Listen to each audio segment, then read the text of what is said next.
Shivkranti TV news अन्याय, अत्याचार, बेकायदेशीर कृत्य करणाऱ्या विरुद्ध शोषित पीडित न्याय देणारा एकच आवाज। शिवक्रांती टीव्ही दिनबंधू न्यूज संपादक सत्यशोधक शंकरराव लिंगे 73 87 37 78 0। सर्वांना जय मल्हार। आजचा हा लाईव्ह येण्याचा जो प्रोग्राम आहे तो धनगर समाजासाठी, धनगर जमातीसाठी, सामाजिक राजकीय माझ्या तळागाळातल्या बांधवांसाठी खूप महत्त्वाचा आहे। आजचा हा लाईव्ह सेशन हा आपला पूर्ण 100% सामाजिक आणि अराजकीय असेल। त्यामध्ये फक्त आपण धनगर समाजाचे राजकीय वाटचाल आणि धनगर समाज आणि धनगर समाजाचे आरक्षण यावरती आपण 2 टप्प्यामध्ये चर्चा करणार आहोत। धनगर समाजाची राजकीय वाटचाल आणि धनगर समाजाचे राजकीय आरक्षण, आपण राजकीय आरक्षण यामध्ये दुसऱ्या टप्प्यामध्ये चर्चा करूया। खऱ्या अर्थानं आज लाईव्ह येण्याचं कारण, मला महाराष्ट्रातून काही समाज बांधवांचे फोन आले की सर तुम्ही सध्याची स्थिती चालू आहे त्याच्यावरती मार्गदर्शन करा आणि तुम्ही लाईव्हच्या माध्यमातून आमचं प्रबोधन करा। माझ्या 4-5 बांधवांचे मला फोन आले आणि मग खऱ्या अर्थानं आपण धनगर समाजाचा इतिहास हा अशोक सम्राटापासून चंद्रगुप्त मौर्यापासून ते आपलं होळकरशाही हा पूर्णपणे माझे काही बांधव वाचण्याचा प्रयत्न करतात। काही बांधव आपल्या कार्यक्रमाच्या व्याख्यानाच्या मालेतून, भाषणातून हा इतिहास ऐकण्याचा आणि विविध या व्हिडिओच्या उपकरणाच्या माध्यमातून तो इतिहास जाणून घेण्याचा प्रयत्न करतात। परंतु आज खूप महत्त्वाच्या विषयावरती मी समाजाला काही माहिती सांगू इच्छितो। खऱ्या अर्थानं आपण हा स्वातंत्र्यपूर्वकालीन हा इतिहास संपूर्ण पाहिला, परंतु या देशामध्ये जेव्हा राज्यघटना लागू झाली आणि राज्यघटनेच्या पूर्वी काही आपण राज्यकारभारामध्ये होतो, त्यावेळेस आपलं स्थान, आपला होदा हा राजकीय आणि सगळ्या घडामोडीमध्ये वैचारिक विचाराचा होता आणि होळकरांना लक्षात घेतल्याशिवाय कुठलेही निर्णय प्रक्रिया देशातली, राज्यातली होत नव्हती। परंतु मग स्वातंत्र्याच्या घटनेनंतर असं काय झालं की धनगर समाज राजकीय विस्थापित झाला। पहिला राजा राणीच्या पोटातून जन्माला यायचा, परंतु डॉक्टर बाबासाहेब आंबेडकरांनी या देशाला एक संविधान दिलं, एक मत, एक व्यक्ती, एक मूल्य आणि सब समान तो देश महान, त्या पद्धतीनं संविधानाची वाटचाल चालू झाली आणि मग मतपेटीतून राजा जन्माला यायला लागला। परंतु तो मतपेटीचा खेळ हा आपल्याला फार उशिरा समजला। खऱ्या अर्थानं संविधानामध्ये डॉक्टर बाबासाहेब आंबेडकरांनी ओबीसी, एससी, एसटी, मायनॉरिटी या लोकांसाठी आरक्षण दिलं। त्याचा अभ्यास करून आता त्या विषयात खोलवर जात नाही, परंतु धनगर समाज हा सुद्धा खरा आदिवासी आहे हे सुद्धा मला प्रामुख्याने सांगावं लागतं। का तर खऱ्या अर्थानं धनगर समाज हा संविधानामध्ये एसटीमध्ये असताना सुद्धा या महाराष्ट्रामध्ये या समाजाची अंमलबजावणी, या त्यांची लोकसंख्या पाहता इथल्या राजकीय राज्यकर्त्यांकडून त्याची अंमलबजावणी केली जात नाही। वेळोवेळी त्यांना आश्वासनं, गाजरं समाजातल्या नेत्यांना विविध मार्गाने डायव्हर्ट करण्याच्या त्या राजकीय कला ते वापरत गेले, परंतु समाजाला आपला राजकीय बॅकग्राऊंड माहीत झालं पाहिजे। खऱ्या अर्थाने 1952ला जेव्हा निवडणुका पहिल्यांदा लागल्या त्या निवडणुकीमध्ये बॅरिस्टर टी.के. संडगे हे महाराष्ट्रातले पहिले बॅरिस्टर वकील एक काँग्रेसच्या चिन्हावरती, ते कम्युनिस्ट विचाराचे होते पण काँग्रेसच्या चिन्हावरती निवडून आले आणि त्यांनी वारंवार सभागृहामध्ये मान्य केली की आम्ही घटनेत आहोत, याची अंमलबजावणी करा, ते लागू करा, ते रुजू करा. परंतु एक व्यक्ती, त्यावेळेस बातम्या, टेलिव्हिजन एवढं लोकांपर्यंत पोचत नव्हतं, सोशल मीडिया पोचत नव्हती. त्यानंतर सुद्धा दुसऱ्या टर्मला बॅरिस्टर टी.के. संडगे यांचं तिकीट कापलं. हे आवाज उठवतात, त्यांना कायद्याचं ज्ञान आहे आणि मग त्यांना तिकीट दिलं नाही. परंतु दुसऱ्या 57च्या टर्मला ते अपक्ष उभा राहून सुद्धा मोठ्या मताधिक्याने निवडून आले. परंतु त्यांचं पुढं 59 मध्ये स्लो पॉयझनच्या विषयाने काय झालं, आता तो अतिशय खोलातला विषय आहे. तेच पुढं बिके कोकरे वगैरे असे जो कोंबडा आरवायचा, लोकांना जागा करायचा, त्या कोंबड्याला कापण्याचं काम या राजकीय नेत्यांनी केलं. आणि त्यानंतर जी 57ची दुसरी लोकसभा लागली, त्या लोकसभेमध्ये धनगर समाजाचे पहिले खासदार बीड मतदारसंघातून रखमाजी गावडे हे तिथल्या काशीनाथ तात्याबा यांचा 9000 मतांनी पराभव करून लोकसभेमध्ये पहिल्यांदा खासदार झाले.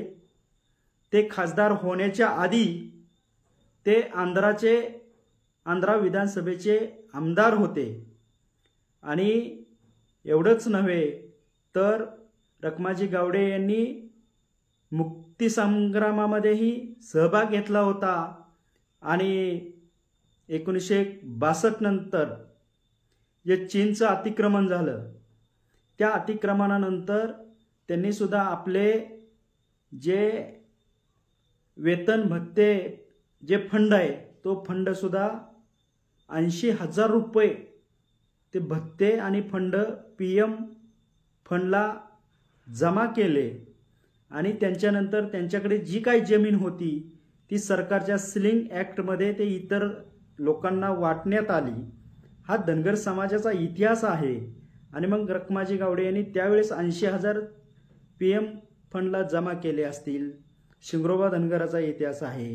म्हणजे किंवा आता बाळूमामा असतील, आपण बापू बिरू, हे आपले समाजाचे संस्कार आहेत. म्हणजे पूर्वी तर अहिल्यादेवींचं तर तो विचारूच नका, त्यांनी तर संपूर्ण मानव जातीचा, प्राण्याचा का जगाचा उद्धार करण्याचा आहे. परंतु मी त्या पूर्व काळात जात नाही, आपला विषय हा थोडा डायव्हर्ट होईल म्हणून. परंतु त्यानंतर असे अनेक लोकप्रतिनिधी आपल्याला लाभले. ते रखमाजी गावडे असतील, बॅरिस्टर टी.के. संडगे असतील, त्यानंतर ॲडव्होकेट यमाजी सातपुते. गंगापूर विधानसभा आता जो आहे, जो छत्रपती संभाजीनगर येथून हे पहिले आमदार झाले. ते सुद्धा यमाजी सातपुते सुद्धा ॲडव्होकेट होते, ते का त्या मतदारसंघातून आमदार झाले. त्यानंतर बंडू शिंगरे म्हणून ते कुठल्या निवडणुकीला किंवा काही आले नाहीत पुढे, पण ते कोकणातले मुंबईमध्ये नेते होते आणि त्यांनी शिवसेना एक संघटना स्वतः स्थापन केली होती. आणि ते प्रबोधनकार ठाकरे यांचे मित्र होते. आणि त्या संघटनेचं नाव हे जेव्हा बाळासाहेब ठाकरे, हिंदू हृदय सम्राट बाळासाहेब ठाकरेंनी संघटना काढायचं जेव्हा प्रबोधन ठाकरेंना सांगितलं, तेव्हा बाळासाहेब ठाकरेच्या संघटनेला हे प्रबोधनकार ठाकरेंनी या शिवसेनेचं नाव दिलं. त्यानंतर मग 70च्या दशकामध्ये भाई गणपतराव देशमुख असतील, त्यानंतर 80च्या दशकामध्ये आनंदराव देवकोते असतील, अण्णा डांगे असतील, राम ओळखकोते असतील, हरिभाऊ बदे असतील, अनिल गोटे, पारुताई वाघ, एक महिला एकमेव आमदार जळगाव, नादो मनोहर, माहुलकोर, लेंगरे अण्णा, तुकाराम केशव शेंडगे, रामहरी रुपनवर सर, प्रकाश अण्णा शेंडगे, राम शिंदे, महादेव जानकर, दत्ता मामा भरणे, नारायण आबा, उत्तमराव जानकर, बाबासाहेब देशमुख आणि आत्ताचे शेंडफळ आमदार हे गोपीचंद पडळकर. हा असा एवढा समाजाचा इतिहास आहे. आणि मग खऱ्या अर्थानं समाजाचा हा राजकीय इतिहास झाला. एवढ्या लोकप्रतिनिधींनी जवळजवळ 78 टर्म म्हणजे 78 वेळा आपले सदस्य या सभागृहामध्ये गेले. त्यामध्ये भाई स्वर्गीय गणपतराव देशमुख यांनी 11 वेळा तिथं गेले. आता बर्ने मामांची 3री टर्म आहे, नारायण आबांची 2री टर्म आहे. मग एवढं असताना आपण राजकीय विस्थापित का राहिलो? तर याच्या मागचा जर आपण सारांश बघितला तर जे राज्यकर्ते पूर्वीचे मराठा समाजातले आहेत यांचं सहकाराच्या माध्यमातून पंजोबा आजोबापासून आज नातूपर्यंत राजकारण चालत आलं. परंतु कुठंही आपल्या या बॅरिस्टर टी.के. शेंडगे असतील किंवा रखमाजी गावडेपासून आता ज्या मी सर्वांची नावं घेतली यांचे वारस कुठेही राजकारणात आपल्याला दिसत नाही. आणि सध्याची जी परिस्थिती आहे आत्ताची, मधला गॅप द्या सोडून, पण त्या पद्धतीनं अण्णासाहेब डांगे असतील किंवा भाई गणपतराव देशमुख असतील त्यांची काही मार्मिक, आता पडळकर साहेब, महादेव जानकर साहेब यांचा तर काय वारसाचा विषयच नाही. आणि मग आपण राजकारणात अजून पुढं एक नेता एक मतदारसंघ घडायला 15 ते 20-30 वर्ष लागतात. आणि मग ती एका टर्मवर आपण तिथं विगरून जातो. मग 1988 साली स्वर्गीय बी.के. कोकरे नावाचं वादळ या महाराष्ट्रामध्ये जन आंदोलनामध्ये यशवंत सेनेच्या माध्यमातून फलटण येथे धुळोबाच्या यात्रेमध्ये त्यांनी यशवंत सेनेचे सरसेनापती म्हणून शपथ घेतली. केमिकल इंजिनियर जे मुकेश अंबानीचे क्लासमेट होते त्यांनी आपण शिकलो आहोत तर आपल्या या जमातीला त्याचा हक्क मिळवून दिला पाहिजे, जमात जागी केली पाहिजे. जमात भटकी आहे, शिक्षणापासून दूर आहे. तर याच्यामध्ये या राजकीय नेत्यांनी बॅरिस्टर टी.के. शेंडगेपासून प्रत्येकाने आपापल्या पद्धतीनं धनगर आरक्षणाच्या अंमलबजावणीसाठी तिथे प्रयत्न केले. परंतु त्याचा इफेक्ट किंवा लाट जी जनसमुदायामध्ये जायला पाहिजे होती ती जात नव्हती. आणि मग खऱ्या अर्थानं हा आपला राजकीय सामाजिक टप्पा झाला. परंतु आता खऱ्या अर्थानं आपण दुसऱ्या टप्प्याकडे येतोय की धनगर समाजाचं आरक्षणाचं वावटळ हे खरं तर 1988 पासून स्वर्गीय बी.के. कोकरे यांच्या सामाजिक एंट्री यशवंत सेनेपासून याची लाट महाराष्ट्रभर तयार झाली. आणि मग 88 ते 90 च्या 2 वर्षामध्ये बी.के. कोकरेंनी राजदूतवरती महाराष्ट्र सगळा पिंजून काढला आणि समाजाची जनजागृती करण्याचं काम केलं. आणि मग 90ला बी.के. कोकरेंनी पंढरपूर येथे यशवंत सेनेचा खूप मोठा मेळावा घेतला. आणि तो मेळावा पाहून शरद पवार हे त्यावेळी महाराष्ट्राच्या राजकारणाच्या उच्चस्थानी होते. आणि त्यांच्या लक्षात आलं की हा बी.के. कोकरे यांची चळवळ जर नाही थांबवली तर यांना कोणीही अडवू शकणार नाहीये. आणि परंतु मग ते जुन्या काळातलं तिथे काँग्रेसचा कार्यक्रम राजीव गांधींच्या उपस्थितीत होता. ते बी.के. कोकरेंना निमंत्रण देण्यात आलं. ते सगळा इतिहास सगळ्यांना माहीत आहे की तिथे बी.के. कोकरेंच्या अनुमतीशिवाय यशवंत सेना काँग्रेसमध्ये विलीन झाले असे आदरणीय शरदचंद्र पवार साहेबांनी जाहीर केलं. आणि तो वेगळा मेसेज गेला समाजामध्ये. आणि मग तिथून समाजाची चळवळ उलट्या दिशेने वाहू लागली. आणि मग त्यानंतर आदरणीय महादेवराव जानकरांच्या वादळाची एक तेही इंजिनियर या सामाजिक राजकारणामध्ये एंट्री झाली. आणि त्यांनी यशवंत सेनेचा सरसेनापती म्हणून धुरा सांभाळली. आणि त्यानंतर त्यांनी 90-91 पासून त्यांचं राजकारण समाजकारण यशवंत सेनेच्या माध्यमातून चालू झालं. त्यानंतर आदरणीय जानकर साहेबांनी सुद्धा 97ला दिल्लीला मोर्चा काढला होता धनगर एसटी आरक्षणासाठी. त्याच्या मला वाटतं त्या काशीराम वगैरे त्या आंदोलनाला उपस्थित होते, काशीराम साहेब. आणि मग त्यानंतर समाजामध्ये जागृती हळूहळू होत गेली आंदोलनाचं. आणि मग या जमातीला हळूहळू कळायला लागलं की 88-2000 सालापासून की आपली अंमलबजावणी होत नाहीये. मग तेव्हापासून मेळावे होऊ लागले, तेव्हापासून निदर्शनं होऊ लागली. परंतु 90 ते 2014 किंवा 2010 पर्यंत गेले 20 वर्ष समाजाची गेली की समाजाची नेमकी मागणी काय. कोण म्हणते रचड करा, कोण म्हणते आम्हाला आरक्षण द्या, कोण म्हणते आमचं म्हणजे लागू करा. परंतु गेल्या 20 वर्षापासून वेगवेगळ्या आंदोलनातून समाजाचं प्रबोधन झालं आणि 2014ला समाज एका मागणीवर ठाम झाला की आम्हाला आरक्षण नकोय, आम्हाला आरक्षण डॉक्टर बाबासाहेब आंबेडकरांनी घटनेत दिलेलं आहे आणि त्याची फक्त अंमलबजावणी केली पाहिजे. आणि या एक मतावर समाज ठाम झाला. आणि त्याच्यानंतर मग आंदोलनं आपण 2014ला पंढरपूर ते बारामती समाज ज्या ताकदीनं चालत गेला, तिथं 9-10 दिवस काय उपोषण झालं, तिथं जो शक्ती प्रदर्शन व्हायचं ते झालं. पण मला समाजाला एक आवर्जून सांगायचं की समाजातले जे लोकप्रतिनिधी आहेत, एकदा ते आमदार खासदार किंवा संविधानिक पदावर गेले की त्यांच्याकडून तुम्हाला कुठलीही राजकीय मदत होईल ही अपेक्षा सोडून द्या. एकदा त्या कॅटेगरीत गेले की नवीन समाजात काम करणारे लोक आहेत ना, काय कारण ते नेते हे राजकीय पक्षाचे असतात. त्यांनी किती समाजाचं काय सांगितलं तर ते होऊ शकत नाहीत. आणि कुणी किती समाजाचं काम करतायत किंवा कोण ओरिजिनल आहे, समाजाचा त्याग किती आहे, कुणी किती मोठी स्टेज केली, कुणी किती मोठी आंदोलनं केली, तर एक लक्षात घ्या, बारामतीच्या आंदोलनामध्ये एवढा मोठं स्टेडियम गच्च भरलं होतं, सभा एवढ्या मोठ्या चालू होत्या, समाजाचे सगळे नेते स्टेजवर होते आणि आदरणीय महादेवराव जानकर हे त्या स्टेडियममध्ये येऊन आपल्या तरुण पोरांमध्ये बसले. आणि जेव्हा आम्ही त्यामध्ये होतो त्या जानकर साहेबांना पोरांचा एवढा वेडा पडला की जानकर साहेबांचा श्वास गुदमरायला लागला, जानकर साहेबांना खाली बसावं लागलं, तो कार्यक्रम बंद पडला.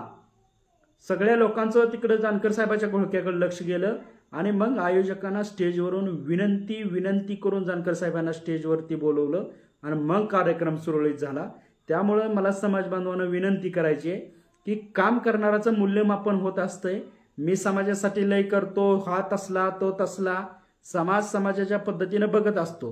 परंतु हल्लीच्या आता सोशल मीडियाच्या युगामध्ये सत्य वास्तव समाजापुढं मांडणं खूप गरजेचं आहे. आणि मग आता त्यानंतर काय झालं की 14चा लढा झाला. 14च्या लढ्यानंतर भाजपचे म्हणजे पहिले अटल बिहारी आलते पंढरपूरला, त्यांना ढोल घातला, त्यांनी शब्द दिला.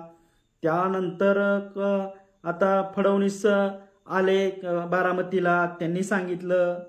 परत 14च्या लोकसभेला मोदी सोलापूरला आले, त्यांनी सांगितलं. आणि मग हे सांगत परत त्यानंतर समाजाचा लढा 2019ला गोपीचंद पडळकर आणि उत्तमराव जानकर साहेब यांच्या माध्यमातून हा उभा राहिला. त्यांनी स्वतः लढा पूर्ण ताकदीनं शक्ती प्रदर्शन केलं. गो बॅक मोदी म्हणले, भाजपच्या विरोधात दंड ठोपटले. पण भारतीय जनता पार्टीच्या लक्षात आलं की मी समाजाला आजही सांगतो, मी गोपीचंद पडळकरवरती टीका करत नाही, वास्तव मानतो. तुम्ही समजून घ्या की या महाराष्ट्रामध्ये समाज सर्वात जास्त फास्ट पेटवायची कोणात ताकद असेल तर ते गोपीचंद पडळकरांमध्ये. आणि ते गोपीचंद पडळकरांनी गो बॅक मोदी म्हणून भाजपच्या विरोधात दंड ठोपतून भारतीय जनता पार्टींना ते गोपीचंद पडळकरांची स्वतःची सामाजिक ताकद काय हे त्यांनी दावून दिलं. आणि मग भारतीय जनता पार्टीनं गोपीचंद पडळकरांचं नेतृत्व स्वीकारलं, त्यांना ती MLC दिली, ते त्यांच्या पद्धतीनं राजकीय कन्वर्ट झाले. मग आता पडळकरांकडून समाजाने अपेक्षा करणं योग्य आहे का? परंतु आज जी परिस्थिती आहे ती पडळकर हे आता वारंवार ते कन्वर्ट झालेत राजकीय, परंतु त्यांनी माझी आपल्या समाजाच्या माध्यमातून विनंती आहे, तुम्ही पूर्ण वेळ राजकारण करा, समाज तुमच्या पाठीशी आहे. तुम्ही सामाजिक लढ्यामध्ये कुठेही बेदखल करू नका. कारण काय होतंय की परवाच्या गोपीचंद पडळकरांना आरेवाडीच्या मेळाव्यातून सांगावं लागलं की मी समाजासोबत आहे, सरकारचं ह्याचं भांडण लागण्याचं. परंतु आज परिस्थिती काय होते, तुमचे मुद्दे डायव्हर्ट केले जात आहेत. जे जालन्याला आंदोलन झालं, समाज एवढ्या ताकदीनं गोळा झाला आणि समाजाचं ठरलं सुद्धा की एका वेळी एकच राज्यात उपोषण करायचं आणि मग आपली इतर ठिकाणी डायव्हर्ट ताकद होऊन द्यायची नाही, एकाच ठिकाणी एफर्ट्स लावायचे. कुणी बसू देतो, एक उपोषण करणार एक निमित्त असतो, पण समाजासाठी गोळा होतो आणि कुणी असू दे, दीपक भाऊ असतील किंवा ह्याच्या आधी काय आताच दीपक भाऊने केलं, म्हणजे याच्या आधी मला वाटतं 100-200 लोकांनी उपोषण केलेत. सगळ्यांचं योगदान आहे, कुणाचं नाकारता येत नाही.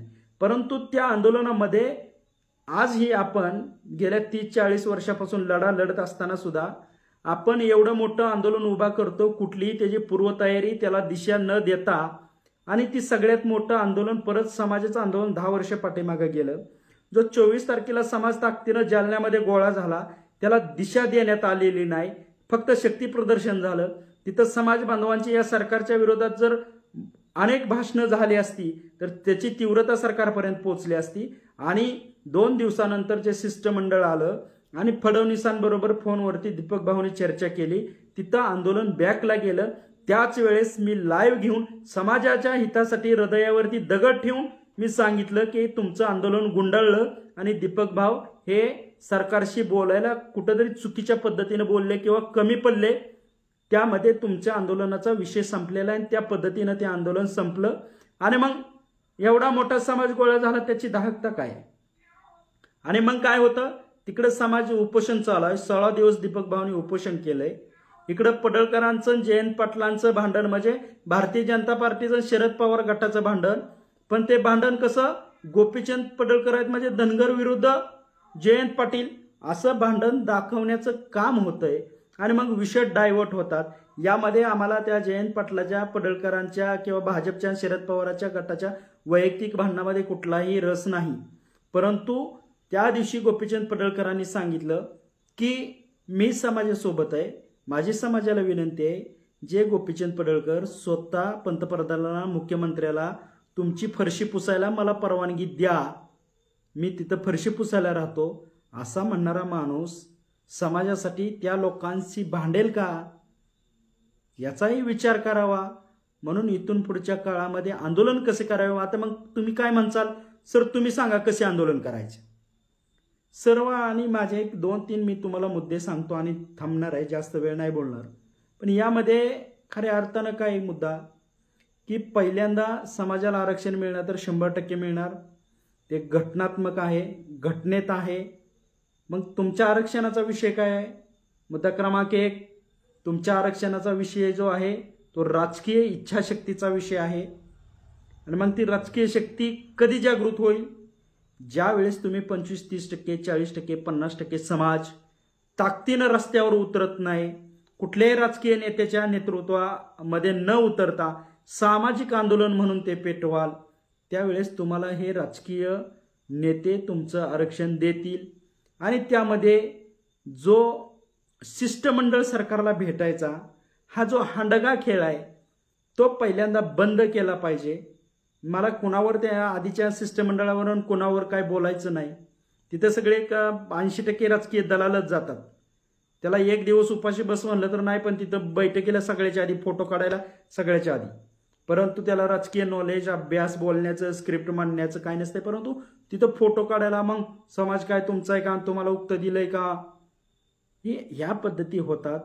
आणि म्हणून जोपर्यंत सरकार तुमच्याशी 1-to-1 स्टेजवर किंवा तुमचं जिथं आंदोलन आहे, जिथं मागणी आहे तिथं येऊन तुमच्याशी चर्चा करत नाही, तोपर्यंत हा प्रश्न सुटणार नाही. आणि म्हणून जेव्हा आपण सामाजिक राजकीय लढा लढत असतो त्यावेळेस आपल्याला आपल्या राजकीय लढ्याचा पण अभ्यास माहीत झाला पाहिजे. मग मला सांगा, एवढे 40-50 आमदार आत्तापर्यंत झालेत, यातला एकही आमदार लोकसभेच्या तिकिटासाठी पात्र नाही का होत, हे दुर्दैव आहे ना तुमचं आमचं.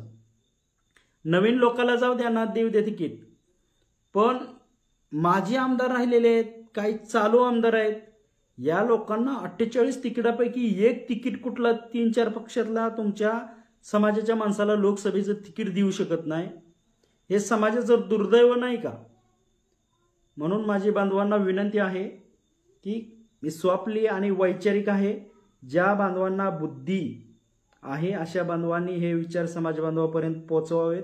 कारण थांबायच्या आधी मी एकच सांगतोय की महात्मा फुले हे म्हणायचे की विद्येविना मती गेली, मतीविना गती गेली, गतीविना वित्त गेले, वित्तविना शूद्र खचले, इतके अनर्थ एका अविद्येने केले. पण एक वेळेस अविद्या परवानली. परंतु आत्ताच्या काळामध्ये जे अंधभक्त आणि फेक अकाउंटवाले आहेत अशा लोकांना पासून तुम्ही बाजूला राहिलं पाहिजे, त्यांना त्यांची जागा दाखवली पाहिजे. नाहीतर हे लोक तुमची सामाजिक चळवळ 100% मोडून काढतील. त्यामुळं आपण आपलं सामाजिक प्रबोधन हे वैचारिक जपलं पाहिजे आणि येणाऱ्या काळात आरक्षणाचा लढा नक्की पूर्ण ताकदीनं उभा केला पाहिजे. लढा लढत असताना टीम वर्क असलं पाहिजे. आंदोलनाचं दिशा देणारे, स्टेजचं बघणारे, आर्थिक खर्च बघणारे, कायदेशीर प्रक्रिया, नोटीस, अर्ज देणारे एक लीगल टीम असली पाहिजे. आणि ह्या सगळ्या गोष्टी सर्व आंदोलनामध्ये केल्या पाहिजेत. परंतु जालन्याच्या आंदोलनामध्ये आपण नक्की 100% अपयशी ठरलो. जिथं जो माझा महाराष्ट्रातून बांधव आला त्याला दिशा देण्यात आपण कमी पडलो आणि मग एवढा मोठा ओघ, एवढा मोठा समाज गोळा होतो आणि तो पुन्हा एकदा माघारी जातो. हाती काहीच नाही लागल्यानंतर समाजामध्ये फार मोठं नैराश्य निर्माण होतं. आपण इतर आंदोलनाचीही दखल घेता किंवा इतर आंदोलनं पाहता आपण आंदोलन हे टीमवर्कने आणि कटिबद्ध सगळ्या वेगवेगळ्या अँगलने सर्व बाजूची तयारी करून आंदोलनं केली पाहिजेत एवढं समाजाला सांगतोय. आणि आपली राजकीय भूमी, आपली राजकीय पार्श्वभूमी नक्कीच आपल्याला माहीत असली पाहिजे आणि त्याच नंतर आपला सामाजिक आणि राजकीय लढा स्ट्रॉंग होऊ शकतो. एवढ्यासाठी आजचं हे लाईव्ह होतं. सर्वांना पुन्हा एकदा मनापासून जय मल्हार, धन्यवाद. जय हिंद, जय मल्हार.